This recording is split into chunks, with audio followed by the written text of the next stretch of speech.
On passe maintenant à la vérification numéro 6. C'est une vérification extérieure et il nous est demandé de vérifier l'état et la propreté des plaques d'immatriculation du véhicule.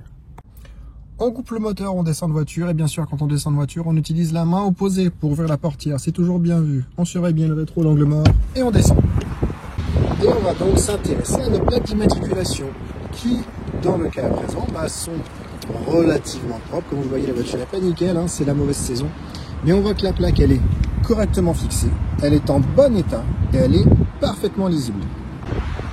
Et c'est la même chose à l'arrière, la plaque est correctement fixée, relativement propre, elle est lisible et en bon état. Allez, deuxième partie de cette question, donc quelles sont les précautions à prendre en cas d'utilisation d'un porte-vélo? Eh bien tout simplement, la plaque d'immatriculation et les feux doivent être visibles. Si ce n'est pas le cas, on peut utiliser des dispositifs avec un support pour la plaque et des feux de signalisation. Et enfin, pour la partie premier secours de cette vérification numéro 6, qu'est-ce qu'une perte de connaissance?